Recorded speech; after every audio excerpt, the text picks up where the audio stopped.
to Rockland News, available on Apple, Spotify, and online at rocklandnews.com. Thanks for joining us today. Here are your hosts, Tom Osa and Mike Kluger. Here we go again. All right, thanks for joining us on AM Rockland News, everybody. I'm Tom Osa. And I'm Mike Kluger. We're here cricking and crackling because it's so cold. Actually, it's not as cold as it's been. Why don't we head right to the weather? It was freezing last night, and we have a whole bunch of updates. First of all, the weather. We got winter storms, flurries, and a possible Sunday snowfall expected across Rockland. Plus, we're going to be talking about the county budget. Hang on. We got a lot of... Rockland lawmakers last week passed the 2026 budget with flat rates and added funding for key services. Rockland posted the state's second highest annual job growth at 4.6%. Supervisor Jim Monahan was honored at his final board meeting after 10 years of service. Let me switch over to the non-music here. The non-music. And finally, Nyack Mayor Joe Rand announced his run for State Senate, District 38. All of these stories and more on today's AM Rockland News. And we have two guests. How you doing, Mike? I'm not a guest, but we do have two guests. George of Clarkstown. I'm sorry, co-host. I'm on my second 36-hour fast. He's looking great, folks. His hair is combed. He's got his good robe on. He's drinking his coffee. Tom's looking great. I want some food. Later, buddy. Later. I want some food. You only get it after you do your chores. Take me out of the cage and bring me over to the kitchen like an animal. Like Watson? I really require... Watson's his dog. But it's for a good cause, everybody. So we are doing the Fast Forward. It's a benefit for people-to-people Rockland. And basically, this is the way it works. I am fasting as of 10 o'clock last night. I'm not eating a damn thing. I'm drinking coffee and having water. And that's it. Maybe a vitamin B here and there. And why are you doing this? So I basically, every meal that I skip, I donate that money to people. How many meals will this be, Tom? Anywhere from 3 to 5 meals. So far, we're on 2. So you're planning on donating $100 to people. Approximately. Yeah, it's $16.25 per each meal. And you can find out more about that at peopletopeoplerockland.org. You could also go to rocklandnews.com/forward. And you can learn more about it. You can donate right from there. It goes not even in our hands, ladies and gentlemen. It goes right over to people. And they are a great organization that helps people with food insecurity to help make sure that people get fed throughout the holidays. And if you only have time and no money, you can go down and volunteer your time. Some of these folks do not know how to cook. So maybe go and teach some folks how to use the foods that are being donated, because some of them are fresh vegetables and individual food items. So I encourage all of you to meet at least what Tom's doing out of your pocketbook. Yeah. Because even if you don't want to fast, donating $100 will feed $200 worth of people, or maybe more. Mm-hmm. From what we understood with our interview a few weeks ago from People to People, sometimes they can get almost 5 times the amount of food per dollar as we can as general consumers. That's right. We scale it out, and basically the whole idea is to make sure that food is affordable for those that need it during the holidays. And if you just imagine this for a minute, okay? It's about 2,500 people that listen to this podcast every time me and Mike are on. It's because of Mike, not because of me. Now, it's a team effort. No, I believe that very firmly. It's a team effort, my friend. People have been saying really nice things about you. Oh, I thank you. They like you, so I get it. But we're going to talk a little bit more about people to people in just a few moments. First of all, we want to introduce our Clarkstown supervisor to the show, George Hoehmann. George, thanks for being on Rockland News today. Thanks, Tom. Happy to be on this morning. How are you doing? Yeah, pretty good. I'm here with Mike, our co-host. Hi, George. How are you? Morning, Mike. How you doing? Doing great. All right. The first order of business, we wanted to talk about how everything is going with the Winter Wonderland. I believe that's launching soon. Yeah, so, 'tis the season, as they say, right, gentlemen? Mm-hmm. We have a ton of holiday events. We've had a number of Christmas tree lighting. We had the blessing of the creche and the lighting of the Christmas tree and the candy cane hunt. over at our Congress train station last Friday. On Saturday night, we partnered with the Nanuet Chamber of Commerce. We had a great crowd in Nanuet for the Christmas tree lighting and their holiday festival, which was wonderful. Probably had close to 1,000 people there coming and going, along Orchard Street, which we close off. It's a nice partnership between the chamber and the town. In addition to that, we had the tree lighting in West Nyack last week as well, which was just wonderful with the newly reconstructed downtown area. Mm-hmm. And now tomorrow night, we kick off the Winter Wonderland, and that will run through the end of the year, through the New Year's. And, that's over. We started that, with our former superintendent of Parks and Recreation. We came up with the idea to kind of do a mini version of what they do over near the Kensico Dam in Westchester with holiday displays. And so, that is really a great event. That's going to be tomorrow night. There'll be some carriage rides. There'll be a whole bunch of events. Santa will arrive on, via the Congress Fire Department, and we'll be lighting the tree at 7 o'clock. And there'll be activities, hot cocoa s'mores, and cocoa then s'mores. I love those. Yeah, and the whole event will be just a load of great family activities. And around the inner loop, right outside the Congress Community Center, we will have we'll have our displays all set up, and encourage people to come on out. And it's open every night until 10 o'clock. Where you can literally come and do a nice little walkthrough and enjoy the displays. And that'll be all starting. We'll kick it off tomorrow night, and then it'll stay up all the way through New Year's. So we're excited about that. Great way to kind of celebrate. Spend some time, celebrate the holidays. And there's as I said, a ton of displays. Everything from Christmas displays to Hanukkah displays to you name it, all in the all around the community center. So we're excited about that. And then we start to we kind of wind down on the Christmas tree lightings, and then we start getting into the menorah lighting. We have a number of those that are scheduled in the coming weeks as well. A couple, over at the Nanuet Town Center, formerly the Shop Nanuet, along with, one over in Congress as well. So those are all coming up in the next week or so.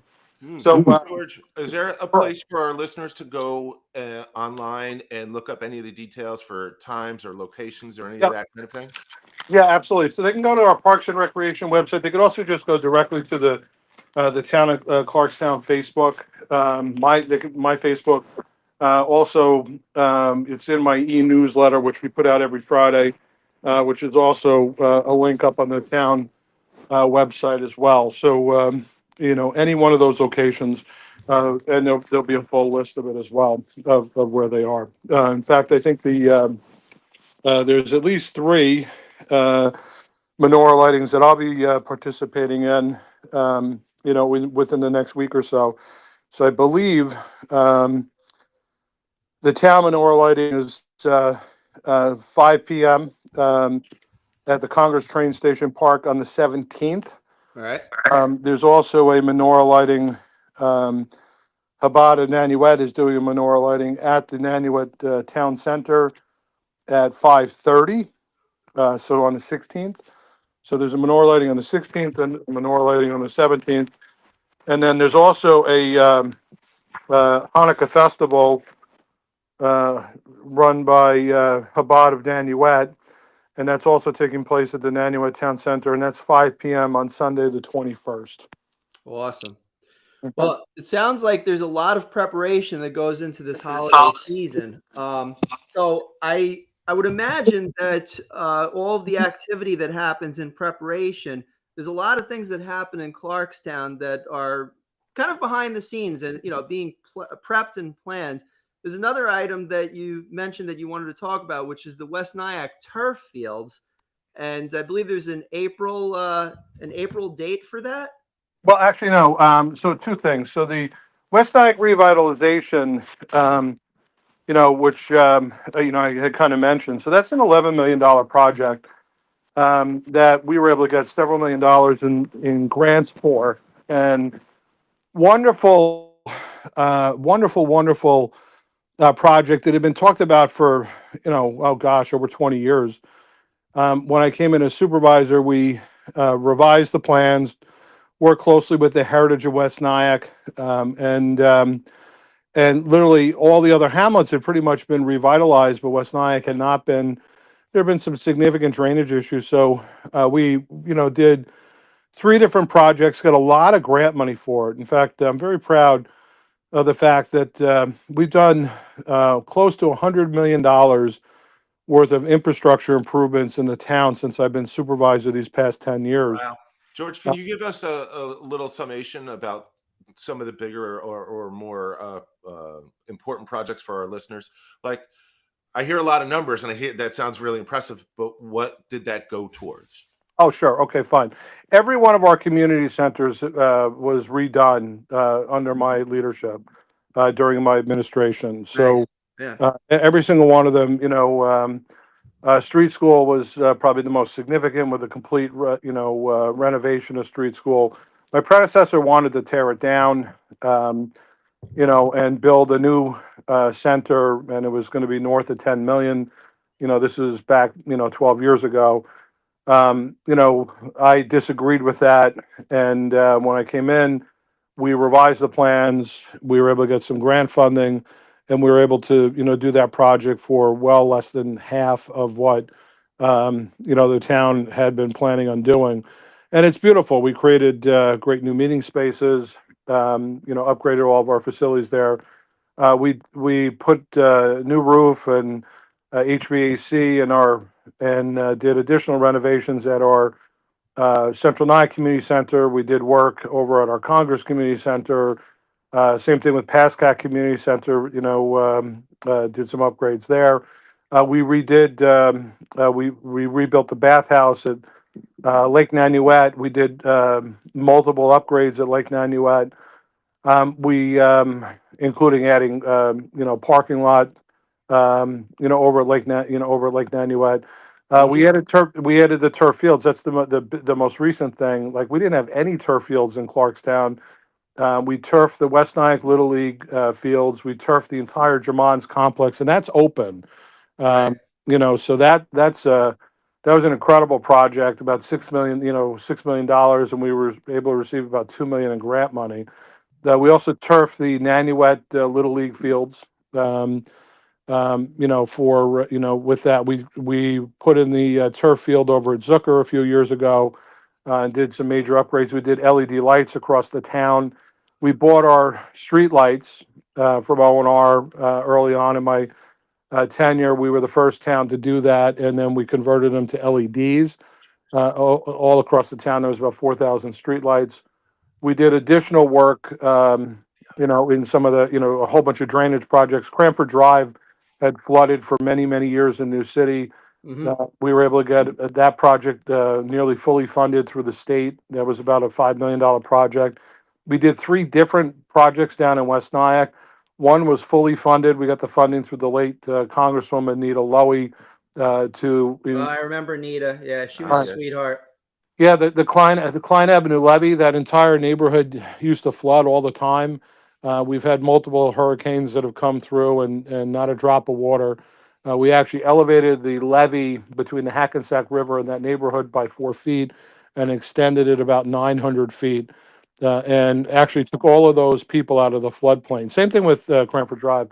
So those, and then just That saved the citizens. Yeah, tens of millions of dollars worth of drainage work, and Wow. That's a lot of insurance money that they don't have to take because they're not in a floodplain, correct? Yeah, absolutely. So the Klein Avenue residents were working with Congressman Lawler to have the final designation implemented, so they already had a reduction, but they're going to get a further reduction.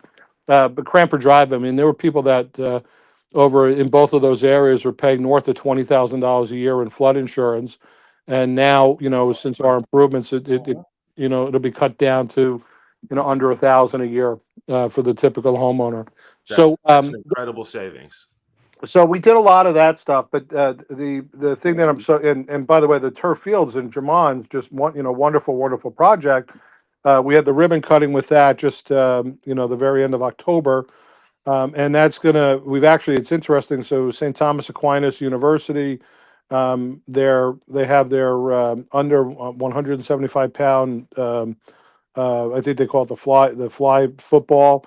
So their team, Matt Barry's their coach. They finished up their season having some of the practices at our field.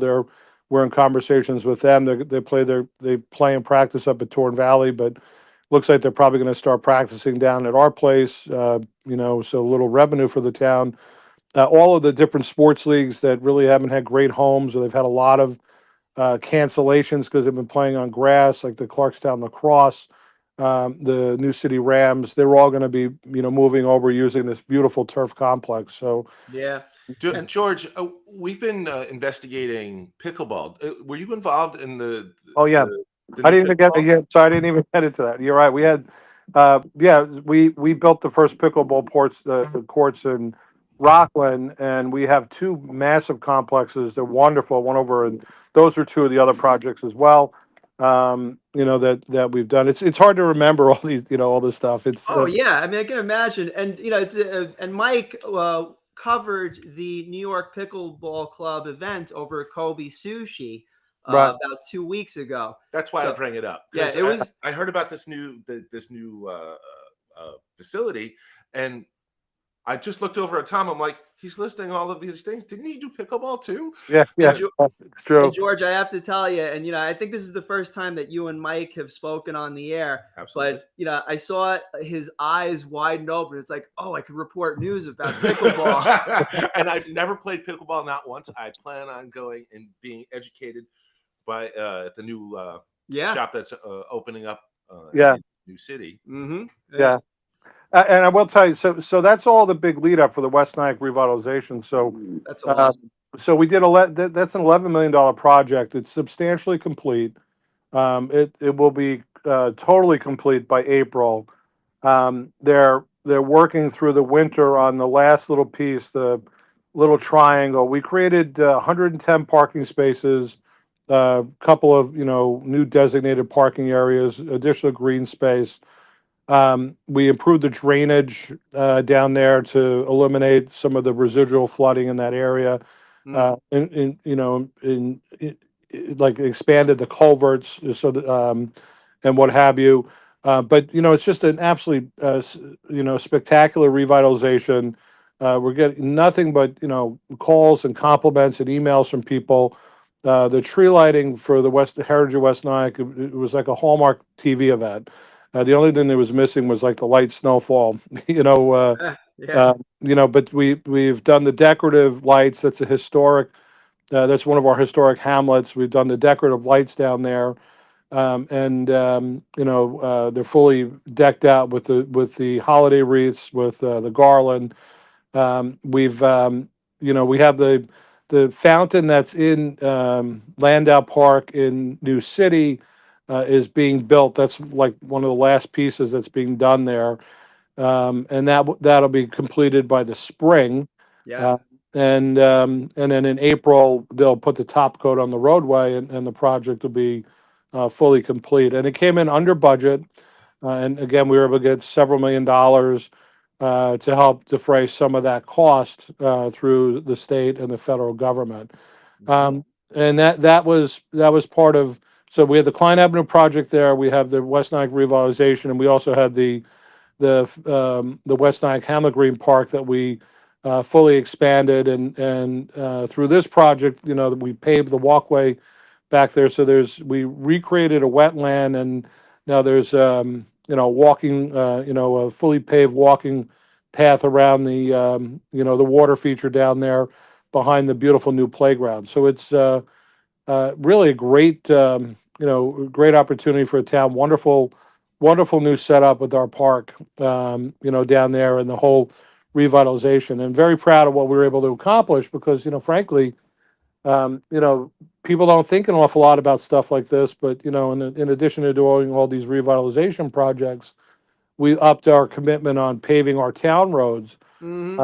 And so we are, about 70% complete through my 10 years as supervisor of all of our town roads that have been resurfaced.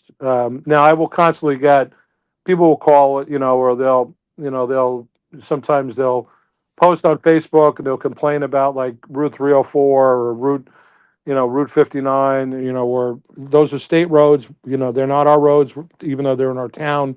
I'm sure you hear this from Howie Phillips and the other supervisors.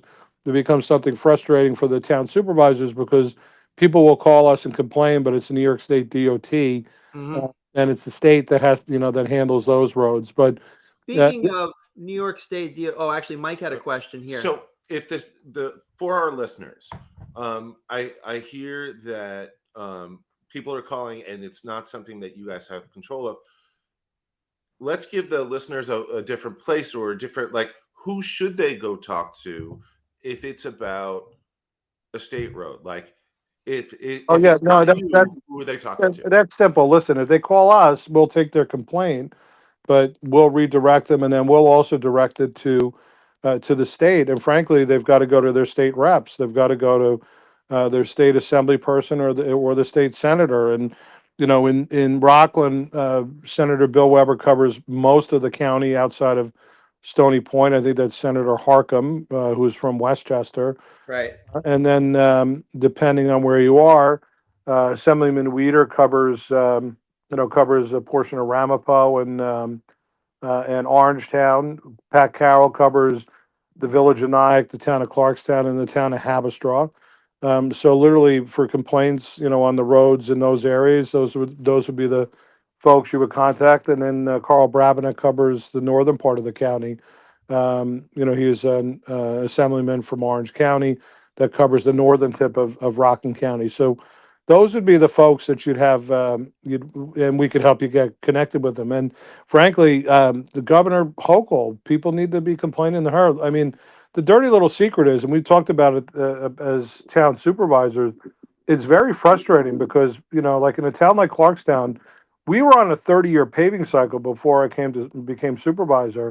And when I came in, I talked with our highway superintendents and I said, how do we fix this? How do we get down to a manageable paving cycle for our town roads? And the town roads are basically like your neighborhood roads. So, you have county roads, which would be like Middletown Road, Kings Highway in our town, New Hempstead Road, Middletown Road. Those would all be examples of like county roads. The roads that connect into those would basically be the town roads. So, like the neighborhood roads, and those would be the roads that we're responsible for. And we were way behind in our paving cycle, and so what we ended up doing is, when I became supervisor, saying we need to really invest in this, and we have, and literally, we've gotten ourselves up to basically a 12-year paving cycle. So within within the next 2 years, we will have resurfaced, over a 12-year period, every one of the town roads. But how did we do it? We reprioritized. We put extra money into it. The problem is the state, under, going all the way back to Governor Cuomo, has been cutting the DOT budget, and they haven't been investing. And so there's been precious little investment. You can go anywhere around the state, and you have the state roads are falling apart. It's really a joke. So people, frankly, they need to remember this, this year, because there's a lot of state elections, and they got to, frankly, reach out to the state reps to tell them to remember this in the budget cycle, and they got to reach out to the governor as well. And we could help listeners with that. It's very frustrating. Route 304 is a disaster. That work on the bridge is behind schedule. I mean, we're ahead of schedule on every one of these projects we've done. We've been on time or ahead of schedule. We haven't had projects go over, be delayed, as I can recall in my time as supervisor. these state projects are a joke. Route 304 was supposed to be done at the end of the year, and they're not even close. The bridge over the thruway, and it's causing traffic delays every day. People call us, they complain to us, they complain. There's potholes all over the road, and now, of course, we're into the winter, so you can't do any paving. And the state doesn't have a lot, plans to resurface the entire length of Route 304. They're going to be doing some work, and hopefully that bridge finally will be completed by the spring, and they'll do some paving in that area. But it's, people need to talk to the state reps, and they need to talk to the governor, because that's a significant problem for us. We're basically at the mercy of the state, and frankly, the state's been underfunding it. George, you've listed a lot of great things and a lot of not so great things. What is your greatest of all your time in? What is the project of all of these great projects that you are most proud of? And conversely, of all these frustrations and disappointments, what was the most disappointing thing that you've had happen while in office so far? Oh, well, so it's hard to say what's the greatest. I mean, I love a lot of these projects. I mean, when you can talk with people, like the residents at Klein Avenue, these people were decimated. It wasn't every time it rained, but when there were major rain events, these people get 5-6 feet of water in their house. And I can tell you, the project was just about complete. It wasn't totally complete, but it was substantially complete. And we had a major hurricane, and the New York State Thruway flooded and closed. Route 59 flooded and closed. But Klein Avenue was literally, after the rain stopped, it was there no issues, and the people there couldn't believe, the project wasn't yet totally complete, but they couldn't believe that they weren't flooded. And I had one of the residents down there reach out, nearly in tears, saying that they could rest, they could rest quietly because they didn't have to worry about their house being destroyed. So I would tell you, you're a hero. That's probably, projects like that. While it affected a neighborhood of 100 homes, and really about 40 of them that 30 to 40 of them that would really significantly flood. That's probably right up there. But I mean, it's hard to say, because like literally these turf fields that we've done they've improved the playability. Like, for example, we finished up the West Nyack Little League fields first, and then we did the rest of the complex, and we finished that up in October. So the West Nyack Little League had a full season, and they told me that this year they played 88 more games. 88. Wow. So imagine all of those families, all those kids. I can think of all the parents that probably were hoping for a rain out, that they're not, that they're literally having to sit in the light drizzle. Oh, yeah. I mean, I'm amazed at, and I don't have kids. I'm amazed at the schedule for these busy parents. I was reading this article earlier about Mila Kunis and Ashton Kutcher, and they're up at like 5 o'clock in the morning getting the kids ready for lacrosse practice at 6 a.m. I'm like, what the heck?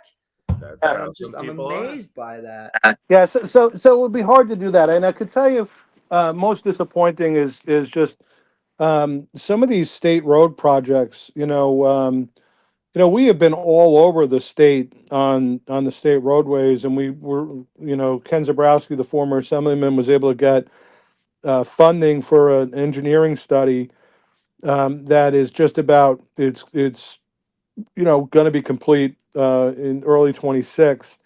And just the way the state works, I mean, there's been a lot of fatal accidents on Route 304.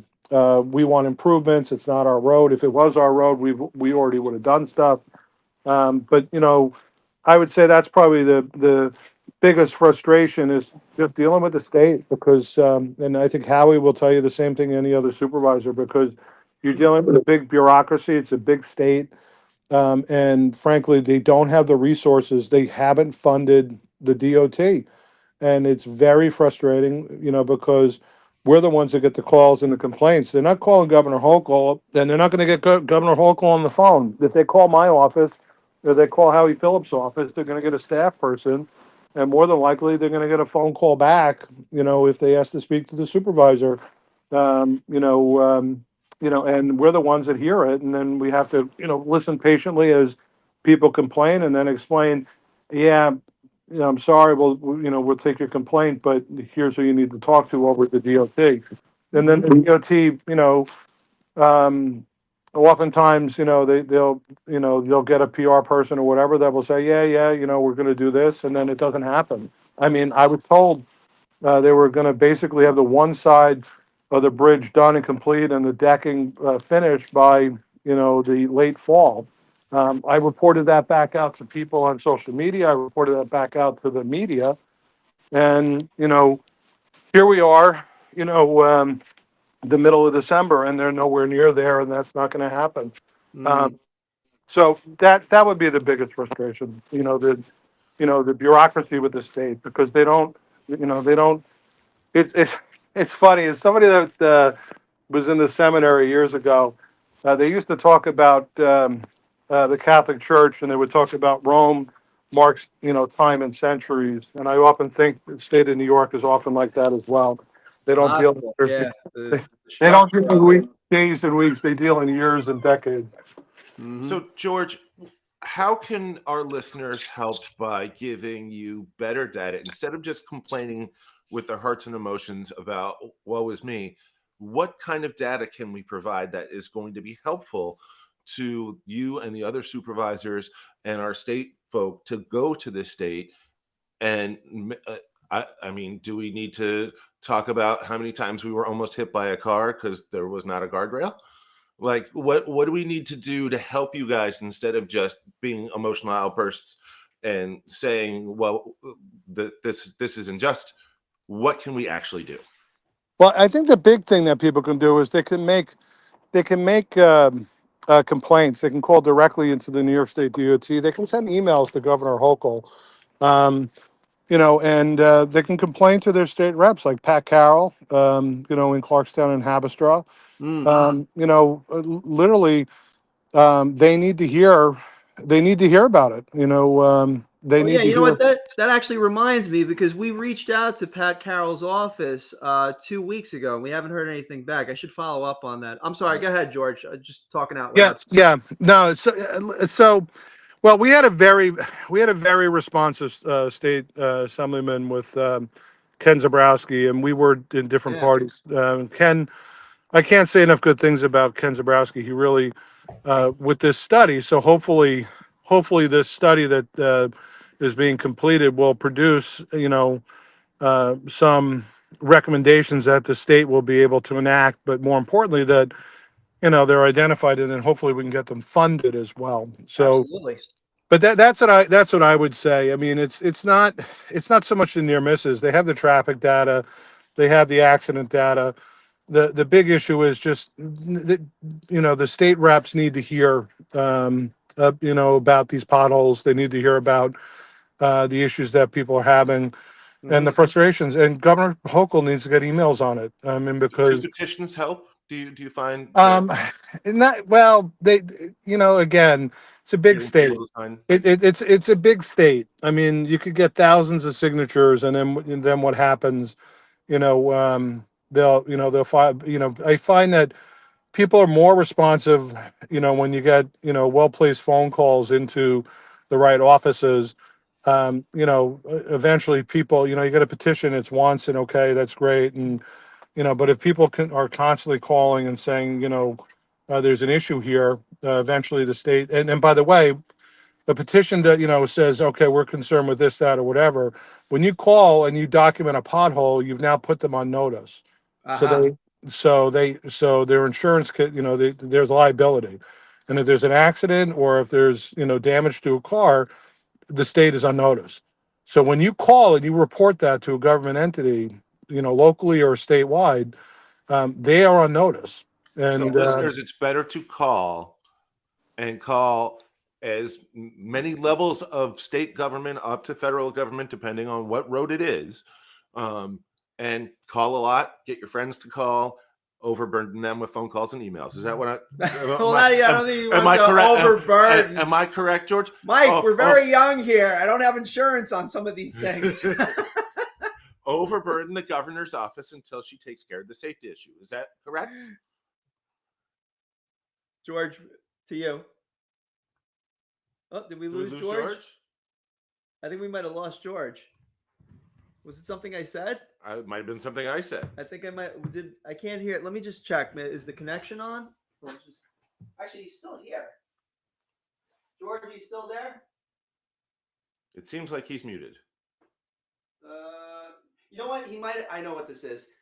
I think he got a phone call because that happened the last time where we were on. It was either that or what you said. Listeners, what it seems like that we are being told is that depending on what level of municipality, right. So you have to be careful. What road are you talking about? Whose road is this? To George's point, it's not that his office won't go and listen to your complaint, but it's not really going directly to where it needs to go. Oh, here he comes back in. So if it is a state road, you need to go to the state. And hopefully when George guys will confirm or deny that you should just continue to email the upper layers of people saying that things aren't safe. Indeed. All right, can you hear me, guys? Hey, are you back? We are here. Right, sorry about that, guys. No problem. Basically, what Mike was saying, you heard that is like, just basically, work through the layers of government to log your complaint. Yeah, put them on notice. And there's a pothole, you put them on notice. And again, look, when potholes happen in our streets, I mean, we get out there right away.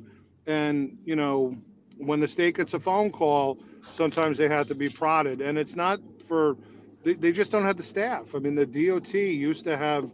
And again, this is a function of budgets that have been passed. I mean, the most recent state budget, they took more money out of the Hudson Valley and the DOT to give to other parts of the state. So it's very unfortunate. But call your state reps, call Assemblyman Carroll, you can call one of your state senators, and the governor's office, or email. And it's just there's a problem here, and email. And again, that puts people on notice. That's the best thing to do. But guys, listen, I got a meeting coming up. I want to thank you for the opportunity to come on. I want to wish you guys and your listeners well, with the holiday season. Hopefully everybody has a very Merry Christmas, a healthy and happy New Year, blessed and happy Hanukkah. And hopefully folks have the opportunity to spend time with their loved ones, with their family. And we'll see you out at the Winter Wonderland tomorrow, or at the upcoming menorah lightings. A lot of activities still going on, and it's great to see. If you have an inkling to do something, to commemorate the holidays or family activities, you'll be able to find it here in the town and across all of our towns. There's a lot of activities and events that you can find at the local level to help you celebrate the holidays. So again, I just want to thank you for the opportunity, and look forward to getting back on talk with you guys in the next couple of weeks as well.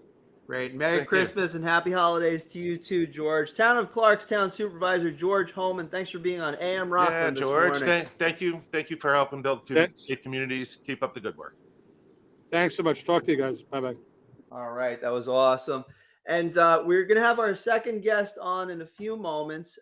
So Manuel Santana, you may have not heard him before on Rockland's News. It's the first time. I'm really happy to bring him into our podcast this morning, Mike, because I follow a gentleman that is closely associated with them.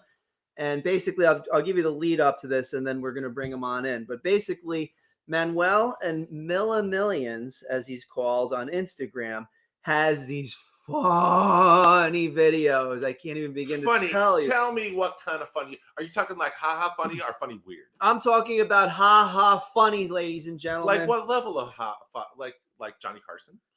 You know what? I'm going to say it brings in a really interesting angle to a very important issue in Rockland County. What is that issue? Traffic.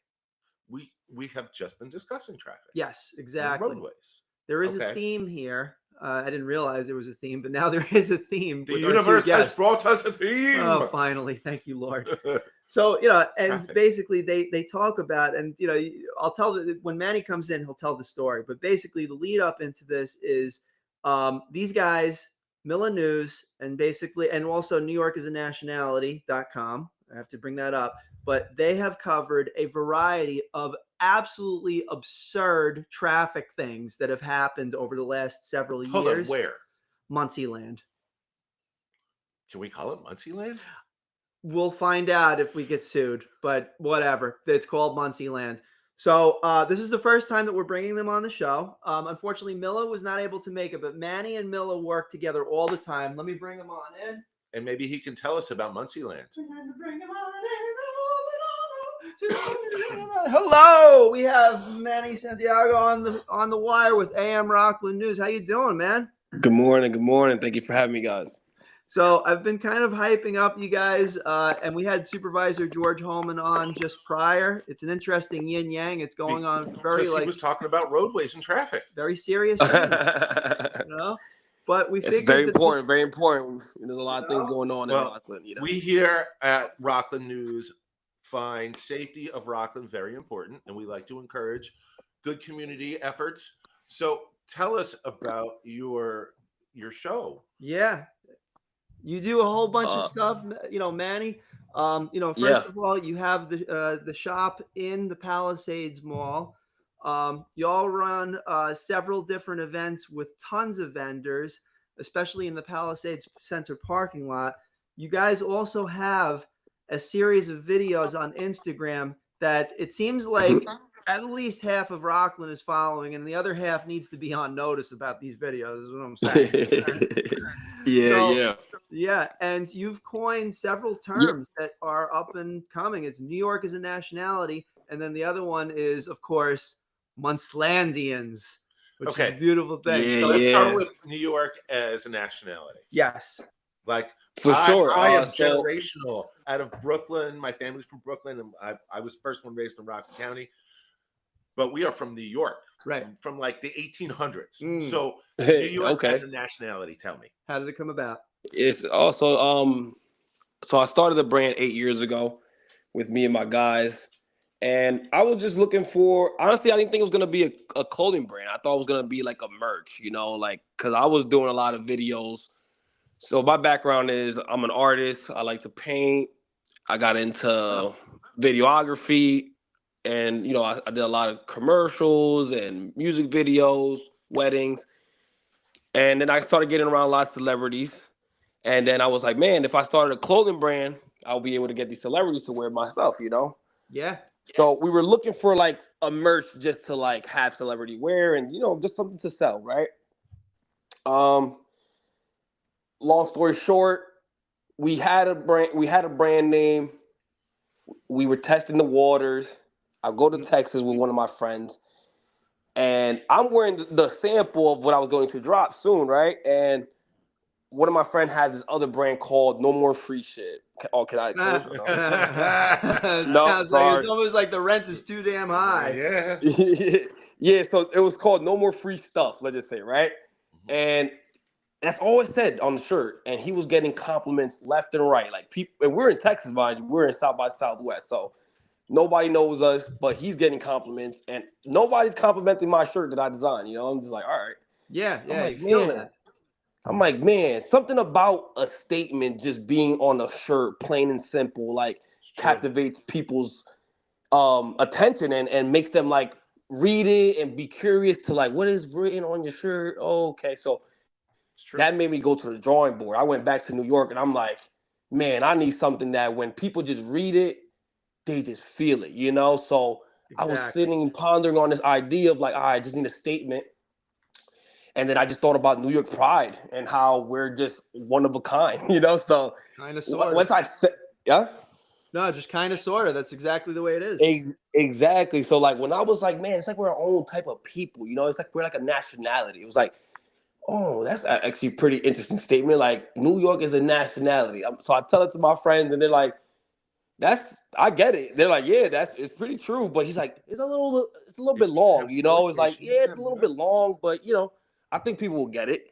So we designed it. We had it in the vault for a little while, and then I got booked to shoot a music video for a big celebrity, Jada Kiss, and Styles P, and Benny the Butcher.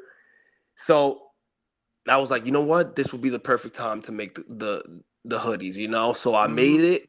I brought it to the shoot. I gave it to all of them. And Jadakiss is one of the biggest one out of that whole group. He he was doing an album release party in in LA, and he took it and wore it in an interview Yep. like 2 days after I gave it to him. So like that was like, Yeah. oh, we're onto something, you know? Like he wouldn't have taken it from New York to California if it didn't mean something to him, you know? Right. So like that was kind of like the origin of just like starting the brand, and then it just picked up. People just felt it. Everybody was just wondering, where's this hoodie coming from? Like what, I want one, It was just like I didn't expect it to be a clothing brand, like I said. I thought it was just going to be a one-time drop. Some people were going to feel it or not, but it became a big thing in our community. Yeah, definitely. And now you have the store over in the Palisades Center. When did that come to be? So you said 8 years with New York as a nationality, as a brand, and obviously got some bump, especially when Jadakiss dropped his stuff right on his person. So when did the shop come into play? Was that before or after? Yeah, so it was after. So we started doing little pop-ups inside the Palisades Mall. So we'll rent a kiosk for like the weekend. So it started off like that, and we did really well. And we're like, man, like if we, I think we'll do really well if we actually stay in the mall. So it's been 3 years now since we've been having our shop there. Not just as a pop-up. So we did a I lot of didn't even pop-ups. If I could just interject here, I didn't even know that you could rent a kiosk for the weekend over there. I thought it was like a long-term commitment. You could do a weekend there? Yeah, if you know people. Gotcha. So, listeners, if you know, you know. Yes, If you yes. know, And if you know. don't know, Like, then now so you find know. a way to do it. Yeah. So, All right. how did this shop over at the Palisades Mall turn into these crazy video shorts that Tom has been showing me that you and your friend have done that are really talking about traffic issues in Yeah. Rockland County, So that's actually specifically in, I am told that the new phrase is now Muncie Land. Muncie Land. Now Rockland County is called Muncie Land, according to Miller Yeah. News. You know? So Miller News is my business partner, which I started New York as a nationality with, and he wasn't able to make it today, but he said, to definitely show you guys some love and everything. And he Yeah, no appreciates you worries. guys, tuning into his stuff. But so he's actually from the sector Spring Valley of Muncie Land, right? Gotcha. All So right. if you know, it's a little hectic out there when it comes down Just to a the tad. driving. Right. It's a little tad, it's a little bit something like But that. And but he's homegrown Spring Valley, right? yeah, he's homegrown, so Okay. he's seen it all. Mm. So obviously, when you spend many years driving around there, I'm so sorry. They're mowing the lawn outside. Hopefully, you guys can't hear that. Oh no. But Yeah. Don't so worry. so Don't he's even worry about it. Listen, it's across Rockland, and sometimes, like for instance, the supervisor that was just on, he was on his way to his first appointment. So that's how we do it. okay. All right. But yeah, so basically, back then, like he will post like videos, like he loves the drama. He likes to record things that are going like random stuff that's going on in the city, right? So he's the type of person that if he sees something, he's stopping and he's recording for Yeah. his own entertainment. Yep. Don't ask me why, but he will post it on his social media, and he noticed that people love his commentary. Like they're like, every time he posts it, everybody is responding to him. Like, man, you're so funny. You need to be a real news reporter. So like, very like kudos to him to be able to like, take that in and be like, you know what, I might be onto something here. Like the people like this version of me, which he's a very quiet type of guy. If you meet him, he's not really like the celebrity. Like It's a celebrity life, right? Yeah. And then I get it. He's an artist. But comedic news is what's in, man. So like, no. What I'm saying is that like, when I saw these videos, I looked at Tom. I'm like, how do we get this guy on the air? Because he's saying the same. It's the same sentiment that we're saying, just in a much more like we can't pull off the comedy that you gentlemen have been able to harness, especially with like a very specific, term. And I'm going to play one of the videos, and hopefully, listeners, you can hear this while we're talking. But basically, this is something that was posted about 4 months ago. If you remember, a driver crashed a car into a subway. A Subway sandwich. A Subway sandwich, not like an actual Subway, because we don't have Subways here. Back to the transportation issue, right? Yeah. But here's just a little clip of what you hear when you hear some of this news, and here it is.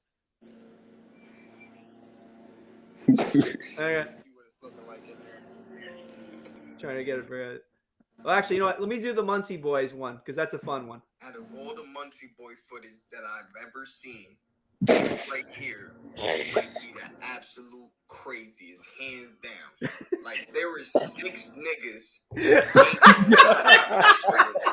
my homies couldn't do this in our wildest dreams. I don't even think NYPD could do this. This is the epitome of doing whatever the fuck you want. Not only are they hanging on to the roof of the whip, they're cutting off traffic and going on to oncoming traffic with another whip following.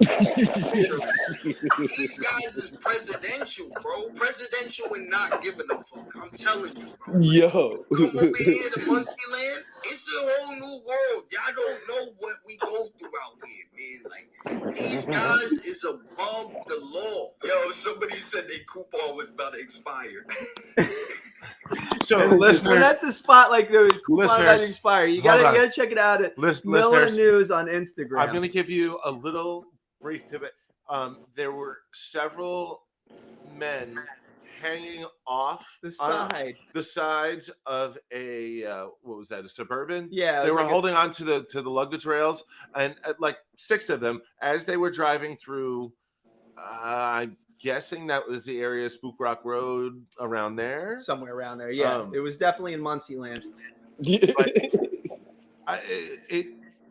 It's just showing the sheer wildness, insanity, and wild, crazy traffic things that are going on in Rockland County.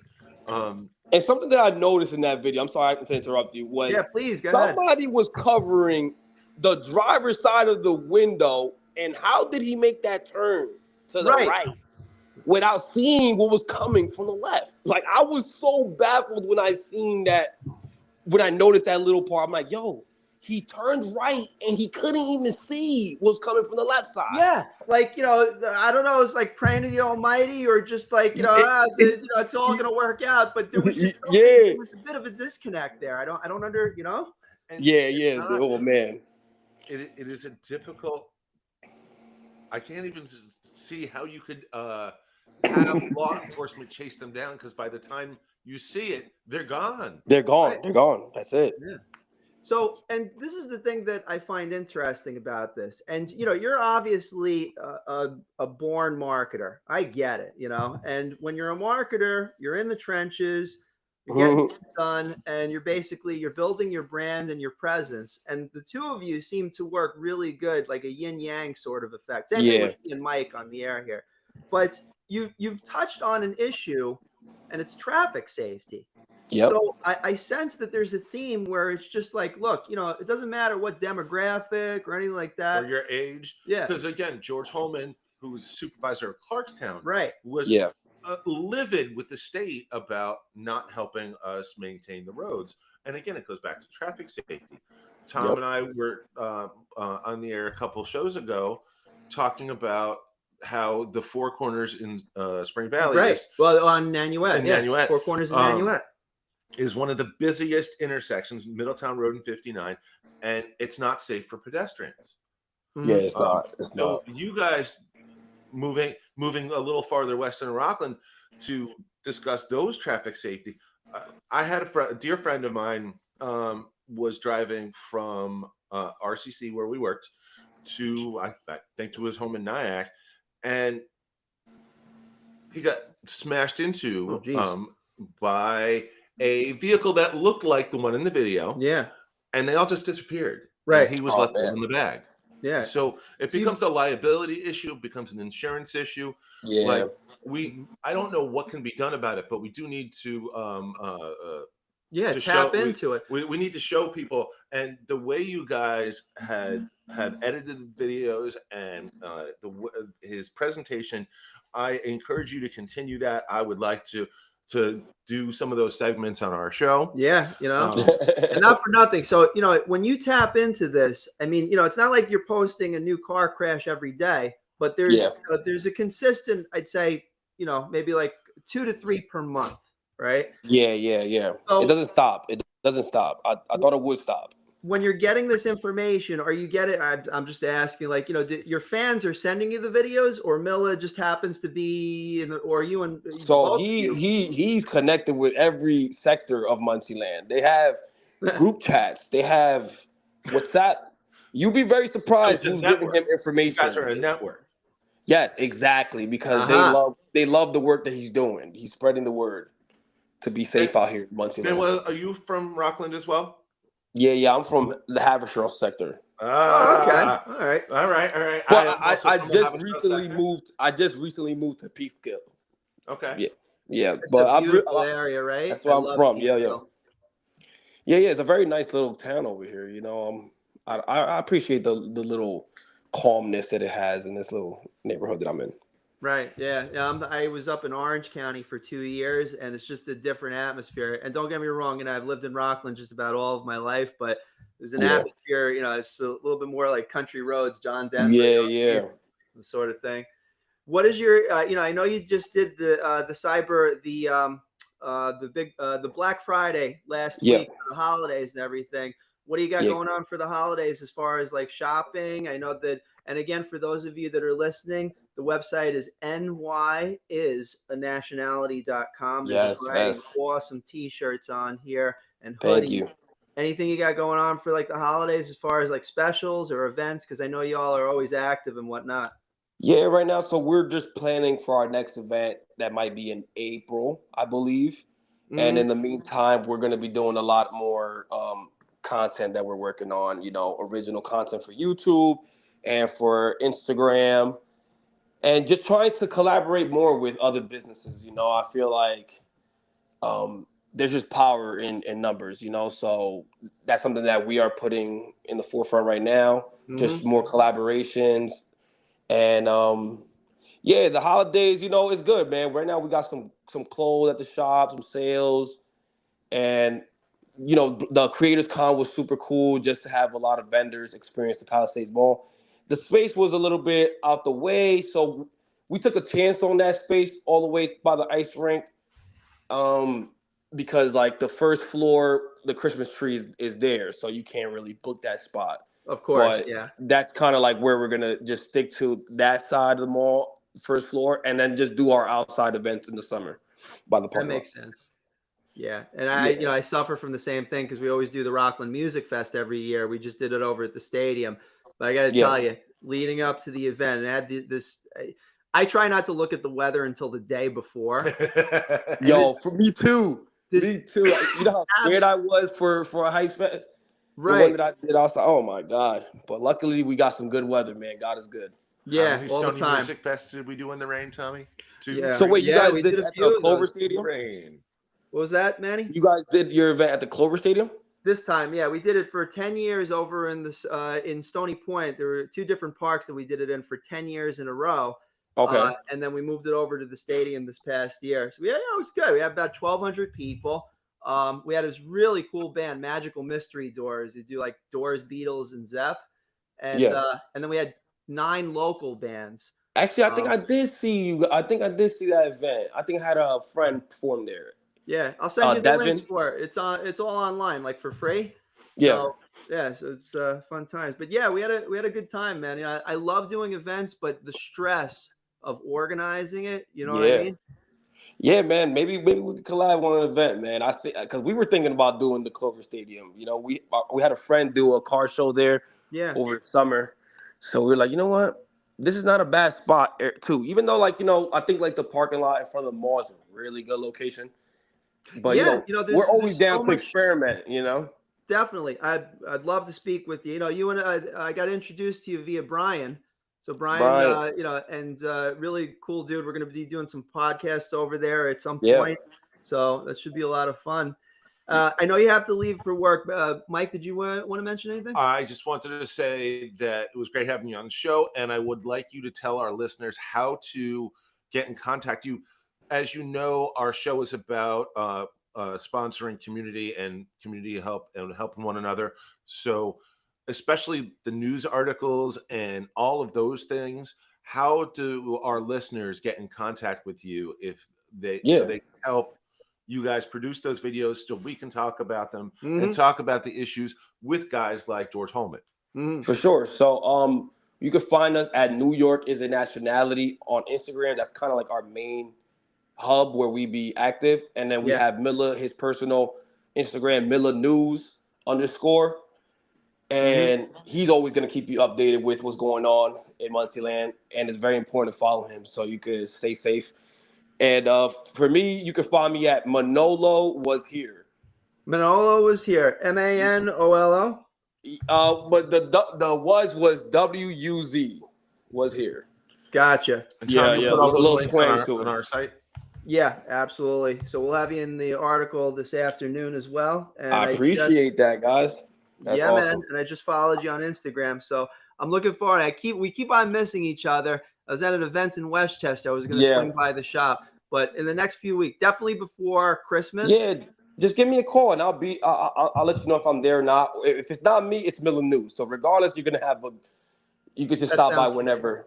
Yeah. Okay. So I want to meet both of you. So yeah, we'll definitely we'll do some yin yang. You know what, Tom? Maybe we could do a remote show. We could possibly do a remote show. Yeah, you could bring the. That'll be cool. That'll be cool. Definitely stop by. You guys are always welcome. I appreciate you guys, giving me the time. Shout out to Brian for connecting us. He's a good mentor of mine. Agreed. And, nice guy. Yeah, man. Happy holidays. If I don't see you guys, and shoot me a text whenever, Tom. Okay, you got it. Manuel Santana from New York is a Nationality.com. What a cool name. And he's got the shop in the Palisades Center. Look forward to having you on the show once again on Rockland News. Thanks for joining us today. Thank you. Have a great day, guys. Stay safe out there. Yep, absolutely. I've been waiting to have Manuel on the show for at least 2 or 3 weeks. And sometimes I'm persistent, Mike.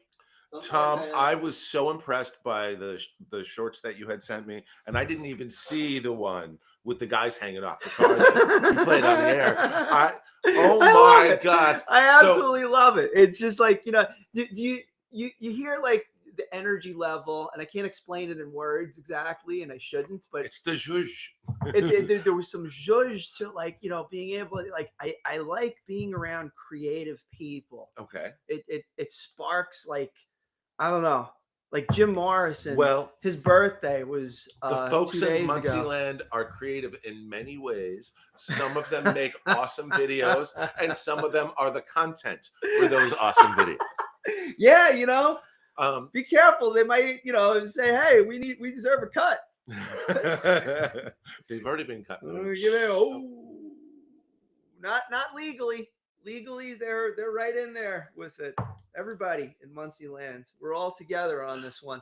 Well, traffic safety is really to our show. Important. And why? Because Rockland County is our home, and we want it to be a safe place.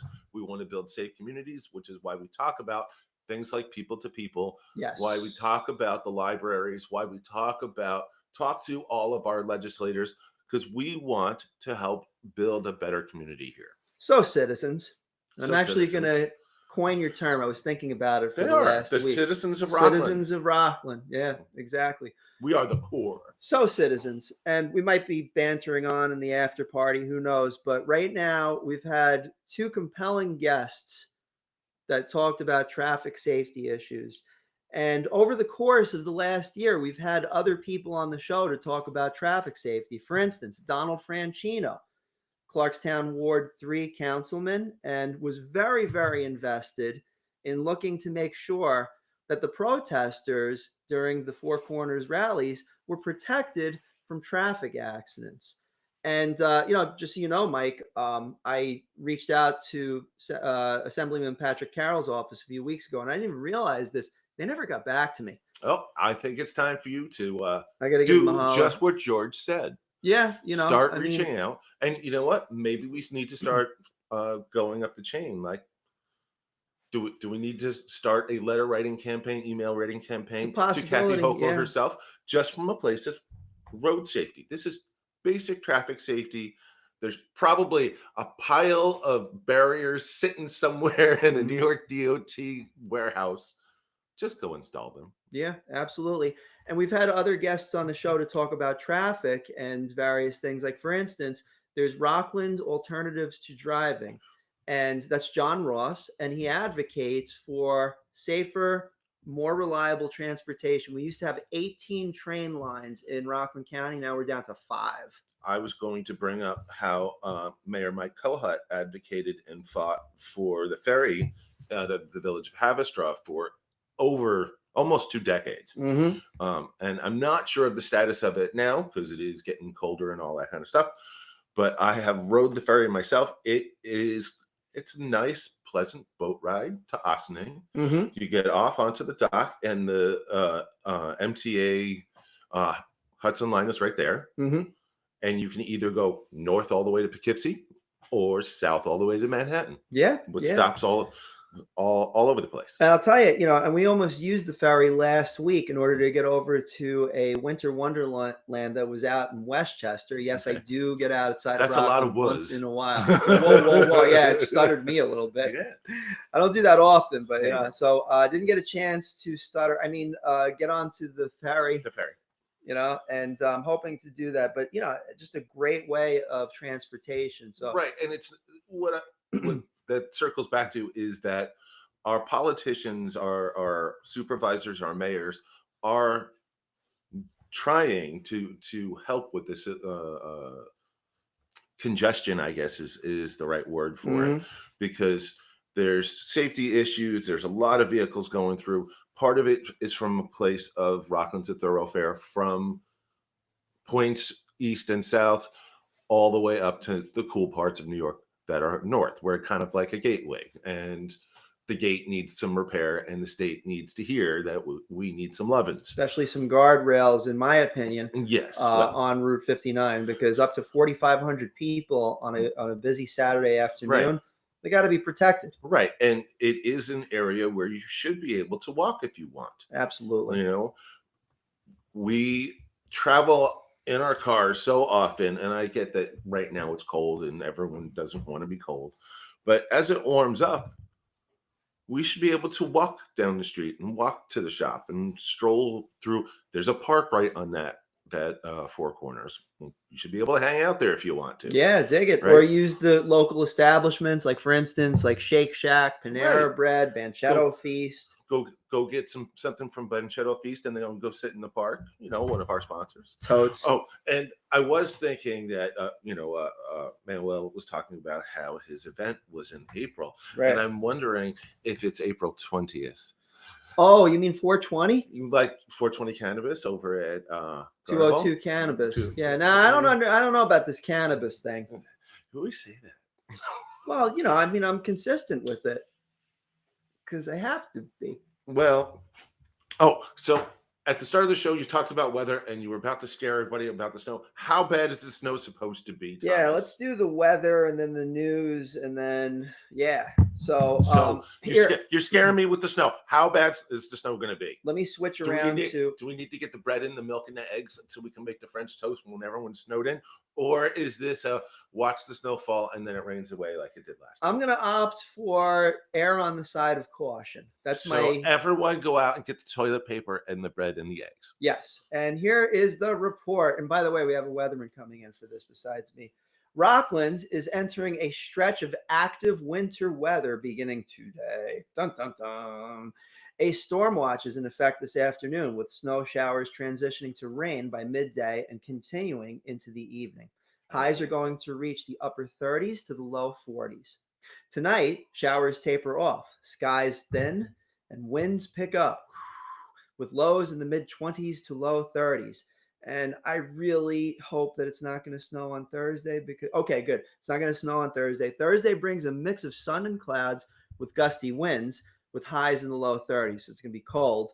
Friday remains partly sunny and breezy with highs in the mid-30s.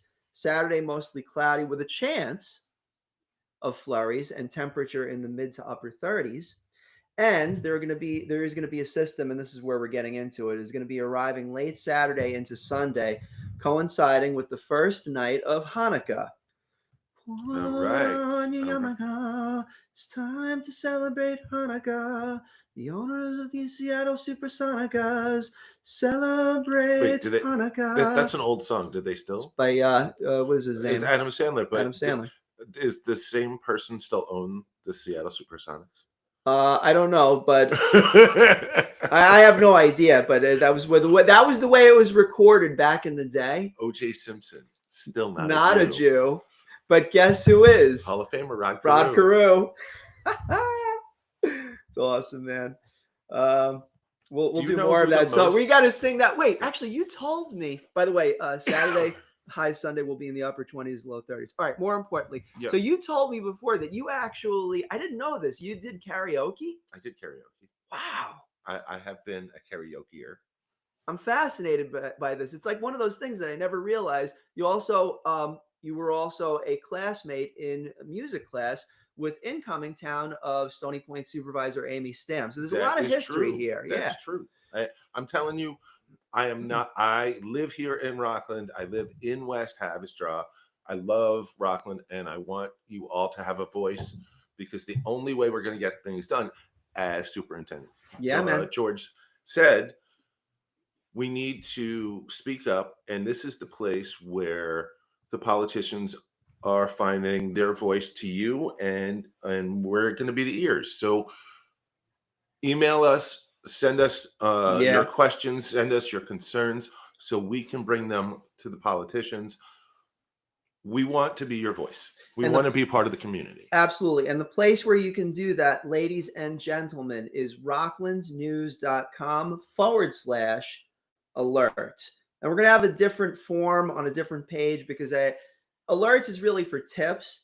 But I also, because if you see something, say something. I was over in Whole Shot Bagels last week, Mike. Yeah. All right. And there was a gentleman there that was in the local sanitation department. I never name names. All right. But local sanitation department in Rockland. And he was telling me that there is just some pretty messed up things that happen, like as far as like the way that sanitation workers are treated. Okay. A car, back to the traffic thing. Oh, okay. Just drove like a maniac around the dump truck, almost killed several people. They were from Maine? Well, you broke a Tommy. Where do I go from there? Seriously, folks, traffic, slow down. Slow down, damn it. Slow down. And I'm in rare form today because yet again, I'm doing a 36-hour fast. So I think at this point, with the amount of fast you've had, we're up to medium. You're not rare. Yeah. I need to be well done at some point, but it ain't happening yet. No. It's like, and I'm doing this for meals, not Meals on Wheels, for people to people. So every meal that I skip, I donate another $16.25 to people to people. Match him. And you can skip a meal and donate as well. You don't have to do 36 hours. You just do skip one meal. The average value of that meal, depending on if you're at home or you're out at a restaurant or a deli, is $16.25. Or volunteering at people to people, because you can volunteer your time. And also volunteer your time as well. And the place where you can learn more about this, you go to rocklandnews.com/forward. I am going to be fasting until tomorrow at 8 o'clock in the morning. And I can't wait because I have a party to go to at night. It's not a good transition, but basically, proving that Tommy, who has abundance, is giving some of his abundance for those who have scarcity through people to people. because People to People is actually putting food in people's mouths. Right, exactly. They are 5,000 people every single month. And I want to note that when we do this, this with the intent of, and I'll say this, nothing against $1,000 plate dinners for raising money. Okay? It's a great thing, but that's at scale. Now, whether you're able to go to that party or not, it's at scale and people are doing that. And that is absolutely admirable. But I think that there's a middle contingent, like myself, that maybe might not go to every $1,000 plate dinner, but also want to continue to make a difference for those that are suffering from less than fortunate circumstances. And that's where this fast comes in, because I think that we can each do something as small as skipping one meal and donating that value over to a worthy organization like People to People. And that way you're helping to build up not just society in Rockland County, but also the good people that live within it. And I'll coin something that Habitat for Humanity Rockland says: it's not a hand up, it's a hand over. You're giving your hand in friendship to someone that is just as important as you are. So that's where we're going with this fast today. And if you say, well, what does that have to do with me? What does that how does helping this person? If you, as Tom was talking about what his experience is with his intentional fast, and he was talking about the grumpiness, and he was talking about, I'm really grumpy today, the emotionalness. What happens if that is not voluntary? And what you're doing by putting food in somebody else's mouth is making it so you both get to have a better day. Right. Because they may not like the job that they're at. It might be some horrible service job, and you just want your cup of coffee the way you want it. And I'm sure they would really love to give it to you that way if they had food in their belly. Absolutely. Right? Absolutely. And it's part of Maslow's hierarchy of needs too. In order to be able to make it to like some semblance of self-actualization, you need the oxygen, obviously, you need the water, you need the food, and you need the shelter and clothing. It's just it's just nature. And being able to elevate somebody through those different places to reach a point of self-actualization is not easy, especially when you're in survival mode. You are correct, sir. So, Tom, I have been thinking about other ways that one can contribute when it's not holiday time. Absolutely. And one of the things that occurs to me is that we in Rockland's been built up a lot commercially. There's about a lot of parking lots, as George has been talking about, and putting in turf fields. But we have a lot of green spaces, and we have a lot of green spaces that we own as citizens, private citizens, that do nothing other than get mowed, such as your front lawn. Right. What if we went back in the days of back in time to when the leadership of this country encouraged us to all have victory gardens?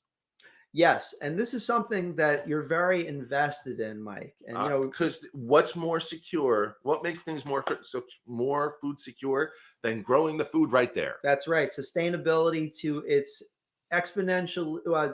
It's the most common denominator. Being able to grow your own food, being able to sustain yourself. So I think, if you will, I think that even if you didn't want to garden it yourself, we should come up with a way, maybe through Rockland News, that the people who are abundant in land but lacking the time or the skill or the willpower are willing to donate some garden land to those who want to garden and don't have a good garden spot, and the food should go to People to People. Absolutely. And People to People is located at 121 West Nyack Road in Nanuet. They got a great food pantry, food support services, and it is a county-wide effort, and they work with local churches. I know Diane Serator for many years, so she was the one who was on the air with us. Yes. Yeah, and I was coming off the first fast. Oh, right. This is the third one. This is the third one, I think, right? Yeah. I'm telling you, it's going to be a fast-a-thon one day. We're gonna have the old school set with the phones and right. It'll So be I'm great. definitely feeling it today, man. All right. But I still want to make sure that we do the news, and we have some news items here. We have some news items. We have some sponsors too. We do. You know what? Let's take a quick break. Let's bring in our sponsors from our announcer, producer, Ilana. Alana's going to read our sponsor list today? Ilana's going to read our sponsor list today. How great. Let me just find it. Where are you? Where are you? Where are you?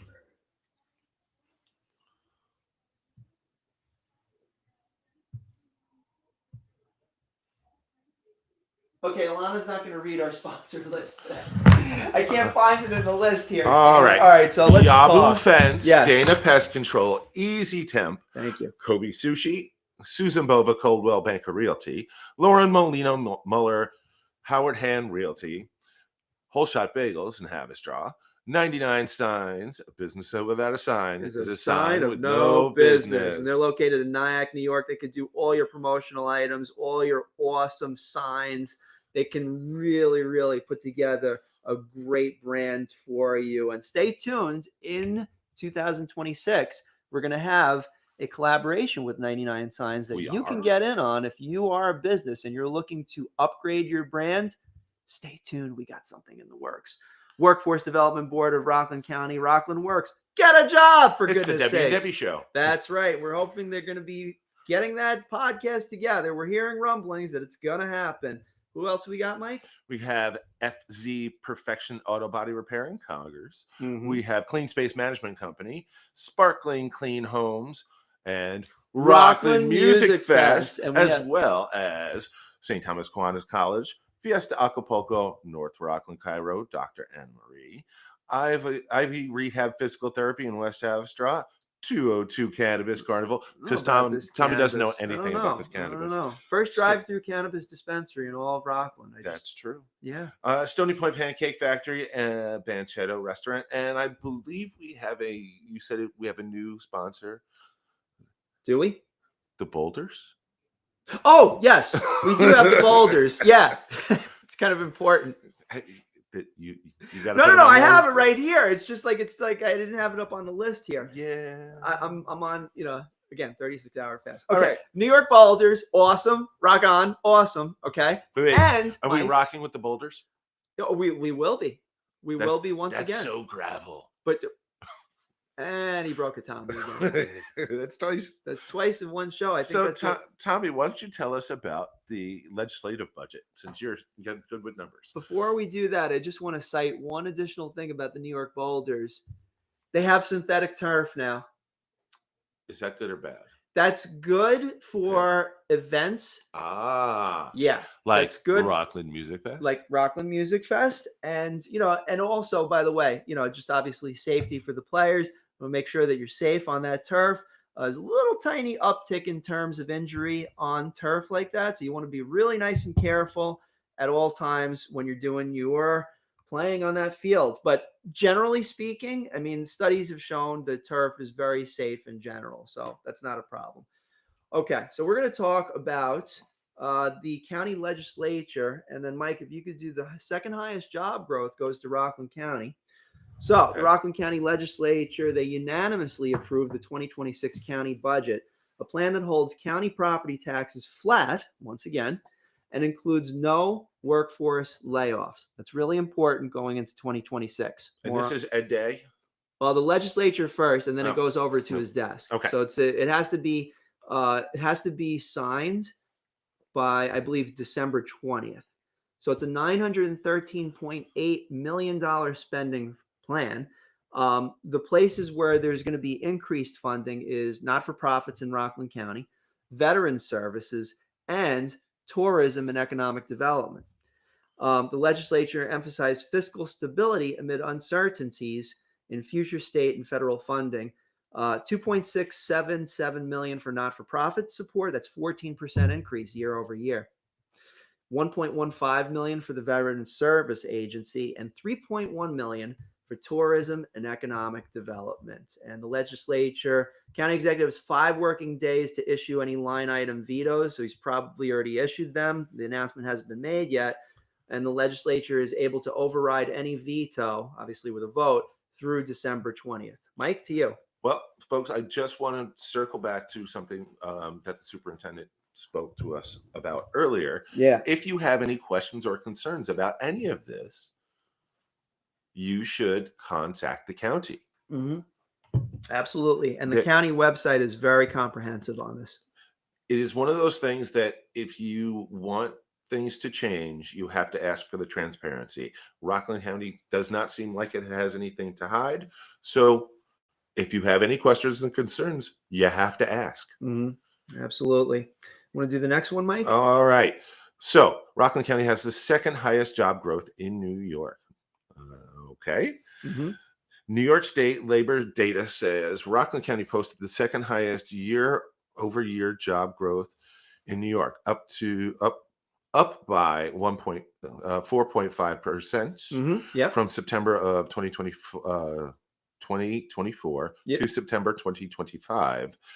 That figure also leads the Hudson Valley region. Sullivan followed at 4%. Despite Rockland's strong performance, Hudson Valley overall saw a slight private sector job decline by 0.2%, with losses in leisure and hospitality, construction, information services, and trade and transportation. Mm-hmm. Gains were reported in private education, health services, financial activities, and professional business services. And right there is your statistics. I mean, you look at national statistics in terms of job growth, job decline. And, on 60 Minutes last year, there was talk about AI basically just absorbing 40% of jobs all over the world. So it's really a job shift because it's a culture shift. Yeah. Because what I predict will be the human backlash about it. There'll be more of an interest in craft and more of an interest in uniqueness and in art and in things that are not algorithmically created. Yeah, absolutely. Like, there'll be the cheap stuff and there'll be someone actually did this. And maybe it will give us the opportunity to pursue our art. Without a doubt. Yeah. But in the meanwhile, creators like Milla and Manny. Right. But in the meanwhile, it is a very scary place because we are still a baby with a gun with AI. Absolutely. And it's terrifying. We always go, the analogy is always about the blacksmith and the horseshoes from when we stopped using horses as much. But we're kind of in that place. It's right.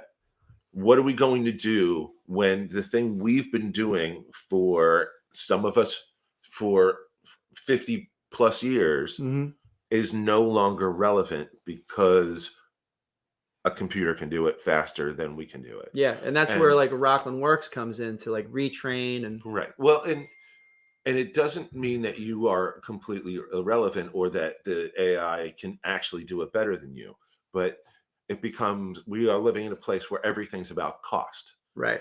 And unfortunately, algorithm and cost does not take into the factor of humanity. It doesn't take into the human factor. Yeah. So at a certain point, we have to figure out how to be retooled, which goes back to Rockland Works. Or the band tool. The band tool. You said retooled. I mean, does tool need to be retooled? It has. Every time that you go there, like for instance, when you go to an event and all the mosh pitters are just like, yeah, tool. And all of a sudden you realize you're in a classical performance where it's just like, oh, I'm to sit down and really just experience it. So is it a renew, reuse, recycle, retool? Pretty much, yeah. Okay. And that's where you can get a job somewhere in there. Well, you need to retool your brain. Oh, okay. Do I? Well, if you find yourself in a position such as I, who does not have a full-time job, You go to Rockland Works, and they're supposed to help retrain you to go get a job. Yeah, and you know Correct? Debbie, right? It's the Debbie and Debbie show. The Debbie and Debbie show. Yeah, Right. they're going to be on, probably in the next few weeks. They're going to be on the Rockland News Network, and we're looking forward to it. So we got our next item here is, so last night, Mike, I went to the final town board meeting in which town of Stony Point Supervisor Jim Monahan presided. It was his last town board meeting. Supervisor for next year is going to be Amy Conklin-Stam. My old classmate. That's right, from music class back in North Rockland, right? The North Rockland days, class of 91. So here's some reporting on that. Stony Point held an emotional and well-attended town board meeting marking the final session for Supervisor Jim Monahan, who steps down after a decade in the role. Monahan reflected on the town's achievements, praising town employees, volunteers, police, public works, and community organizations for their partnership. Throughout their meeting, colleagues, department heads, local officials, community leaders, and myself, I went up there too and offered remarks recognizing his leadership on financial stability. Example, $7.6 million refinanced to a savings of $1 million. Infrastructure upgrades, emergency preparedness, parks improvements. He helped, I mentioned this, he helped us to get Stony Music Fest over to Riverfront Park. Support for local not-for-profits, civic groups. Monahan received multiple citations and presentations, including acknowledgments from the police departments, local fire officials, Stony Point SEALs, county leaders. Mayor Michael Curley from Suffern was over there. He came over to say hello. Sheriff's office. And also there was business that was held. Regular business items was a subdivision bond reduction, as well as budget modifications and authorizations for upcoming public hearings. Monahan thanks staff, residents, and his family. And his last words was, he actually even didn't put it to himself. He concluded the final meeting by officially closing the session in memory of Joanne Posada, who I hope I'm saying that right. Posada, I want to make sure, but Joanne, who recently passed away, and may she rest in peace. But I just, Mike, I got to tell you, and I said this when I was up there. I says, when he first got into office, it was right on the finish line of Hurricane Sandy recovery.